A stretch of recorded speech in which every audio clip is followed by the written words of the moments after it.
So, I know I'm late to the party with this because I think this was announced like maybe a week or so ago, but this was a request from one of the most loyal members of the channel, that being Landon Hewlett. Shoutouts as always, I always appreciate your input on discussions, whether we agree or disagree, that doesn't matter or whatnot. You always bring something of substance to the conversation, and I always appreciate it. Thank you for your loyalty and all that. So here you go, you asked so nicely, let's talk about it. And on top of that, seeing that I've been talking about single player content and the importance of why fighting games need to diversify it and all that, I think this is a perfect time to talk about it. But yeah, a little bit about my whole relationship with Granblue. I am not familiar with this IP one bit. Just like DNF Duel, DFO or whatnot, I did not play the original game. I'm not really into JRPGs so much like that. Granblue Fantasy Versus was my introduction to the Granblue franchise, so. But I do like a nice selection of the characters. I like Ladiva, I like Vasaraga. Above all, when it came to the characters I played in Versus, my favorite was Beelzebub. Yeah, I just think he's pretty cool and very badass. Plus, I always like doing impressions of his voice, seeing if I could actually do that, because the voice work on him, the English dub, it's actually pretty dope. So let's get right into this, what we got, because I know rollback is coming to this. Let's see what else we got.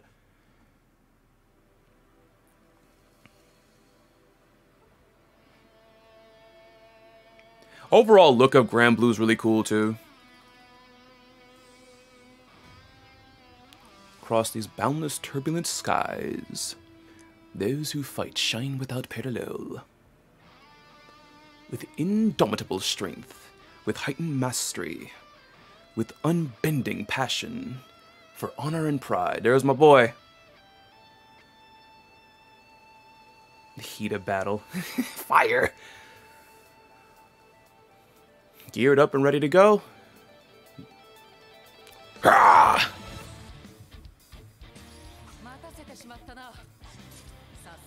I love her design as well. I never played her, but I do like her design. I might need to re-download that and just refamiliarize myself with some of the characters. And the crazy part about it is, I actually bought the first season pass for this game, but around that time that the first character dropped, I think I fell off of it just because, rollback, but more on that later. Ready to be dazzled.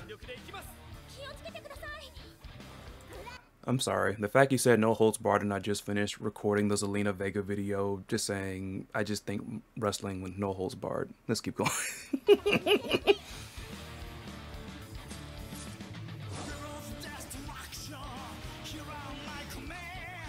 Woo! I'm loving that fighting games coming with the bops, man. Even though I'm pretty sure this might be like a Granblue original track. If it's not, let me know. This franchise has such cool designs. Like, let me go back. Like, I love it. I love this design there. And I mean, she's kind of basic, but you know, whatever.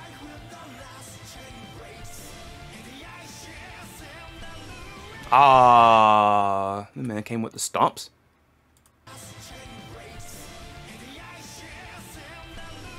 I know who I'm playing when I get back into this.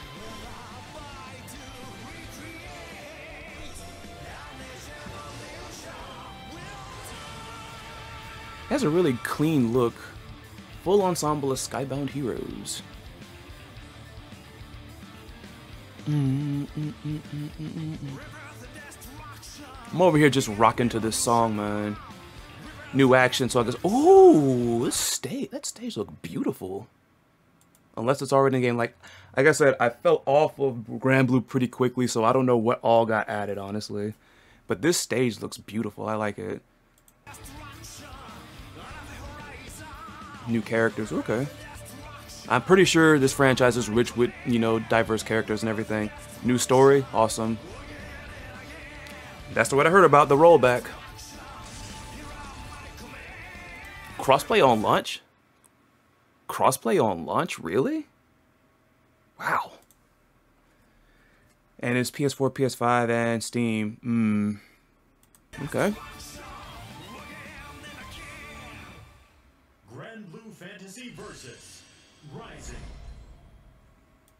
So if that wasn't enough, first of all, like I said, you all are gonna have to like educate me about Granblue and everything. Like I said, I played that game for like maybe a month, but then when online just displeased me, I was just done with it. With that being said, I do want to say this. Then again, maybe I should play this clip right here because I have been aware of what this is. I haven't seen it in action. Let's keep going. So apparently, I think this is what I call the Fool Guys freaking thing or whatever. I know it's Fall Guys. I call it Fool Guys because I just love poking fun at the game. Let's look at this.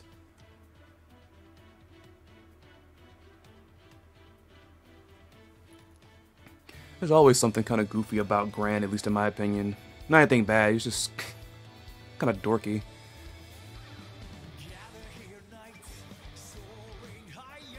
Oh, this freaking... They trademark freaking... They trademark Arxes being extra when it comes to their lobbies. I mean, hey, you can't fret them for it. Also, this game has really good music, man. I'm loving like the fact that freaking fighting games are getting bops again, man. Not like they ever stopped, but still. Oh, really? There's a soccer mode? I always found the whole thing with the avatars, like having animations as they're observing matches and everything, to be really charming in a way. It's kind of funny. Pretty cool. Ah, that's the Fall Guys mess right there. There it is. I've played Fall Guys enough to know exactly what that's like. The ironic thing is I actually might try this. I only play Fall Guys when my big sis begs me to. Granblue's Legends featured in... Yep. Granblue Fantasy Versus Rising. So, of course, you probably pieced together, even though I kept dancing around the topic, I was trying to wait until this point in the video to really address it. But of course, was going to talk about the hot button issue of single player content and the single player experience in fighting games. I'm pretty sure this has been a topic for like at least a year or so, probably a little bit longer, because of course, for years and years and years, for the most part, it's not obviously everybody, but fighting games have followed the same exact formula when it has come to its single player content. You're going to have, of course, your arcade mode, a story mode if you're modest, or they'll probably just meld those two together. I mean, it happens. You'll have something like time attack, survival, all of that. It's basically you playing the same game or like playing the same mode, but like there will be a slight change to the context or whatnot. Like in time attack, you're of course basically trying to speed run the game. And of course with survival mode, you're carried over to the next match, but more than likely not with 100% of your HP. Again, there's nothing against these modes, but be honest with yourself. How much variation is there really when it comes to playing these modes versus just playing the game as it is? This is why I've always talked about devs need to diversify their single player content. Now, one criticism that I've seen when it comes to things such as the Fall Guys mode that we've seen for Granblue, or even something like the Mario Kart knockoff mode in Mortal Kombat Deception, why are we trying to be like everybody else? This is not Mario Kart, this is not Fall Guys, it's Granblue Fantasy Versus, doggone it, it's Mortal Kombat, doggone it, we're fighting games, why are we trying to be like everybody else? Look, I don't think that having a freaking Mario Kart knockoff in Mortal Kombat, just realize both of those, MK, Mario Kart, Mortal Kombat, I think having that mode in there did not magically disqualify Deception from being a fighting game, okay?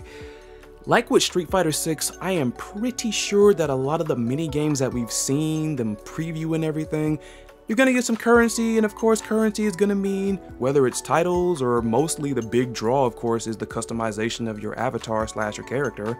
Like all these things interconnect and it adds replayability to the game.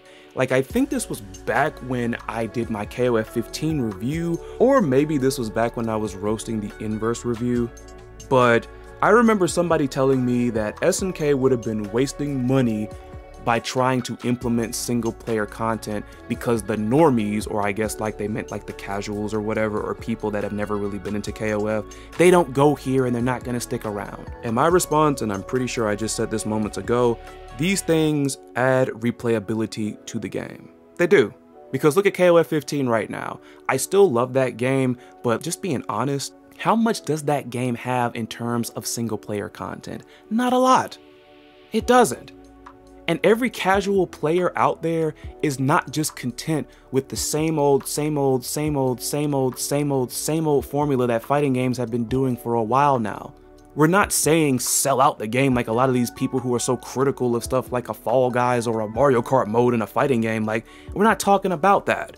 It's a little mini game that gives you something else to do. I think I recall somebody even asking me, it's like, you're so critical of the KOF 15 story mode, how would you have done it? And I brought this up right here. And somebody might be upset at me for doing this because, oh, you're borrowing from like visual novels and such, but I mean, you'll get my drift here. I would have had arcade mode and story mode separately. Arcade mode, I mean, is meant to be like the arcade. You put your coin in, you play through, boom, you might get an ending or something, you might unlock a character, you might unlock some gear. That's what that is. Story mode should tell the story. Since the 4 teams, the Ash team, the Hero team, the Rival team, and the Sacred Treasures were the 4 core teams when it came to the story, I know a lot of people don't like that because why you gotta limit what characters we play? Well, the story is mostly centered around them. I would have literally had it to where you had to play those teams there just for the sake of replayability, borrow something from KOF 13 and actually have different paths. You know, somewhere along the line, whether you have to incorporate visual novel elements, whether you have to incorporate whatever it is, I would like to see more fighting games have a story mode with a choices matter type of dynamic to it. You know, that way people will actually play story mode more. There's a reason to play it again. And like, obviously I know there are those people out there, whether it's for the content, whether it's for the notoriety, whether it's just because they are a hardcore completionist. Yes, there will always be that person that will 100% that mess in one sit-in. I get it, but at the same time, it's not a bad idea to have a little something different is all I'm saying. And that's why I'm glad that I saw that Granblue Fantasy Versus is leaning into the more goofier aspects of it. Also, I'm not sure if this is just my limited scope or something, but I've just noticed a little something. But I feel when it comes to franchises like Granblue Fantasy and DFO that just recently threw their hats into the fighting game market, they, I think, get away with the whole single player thing a little bit more. And I almost feel like they do that because seeing that they're throwing themselves into the market, you really have to make an impression. Like, what can we do that these other franchises, these big hitters, the Mortal Kombats, the Street Fighters, the household names, what can we do that they aren't doing? And of course, that's where I think you get stuff like it's so hard to say, Granblue's Legends. But yeah, that's all I really got to say about Granblue Fantasy Versus Rising. It's coming in with a lot of momentum. Like, I guess crossplay is coming like instantly, unless I read that wrong. You have rollback coming to the game, which has been one of the biggest complaints about the very first game, so that's good. And the single player content, like new characters and everything. I think new moves were even hinted as well. There's a lot going on here. It's looking pretty promising, but what do you all think about Granblue Fantasy Versus Rising? I think this is the first time I might have addressed this game on this channel. Regardless, let me know what you think below, and until next time, I'm Chris Lotus, signing off. You all take care of yourselves, be safe out there, be cool to each other. See ya.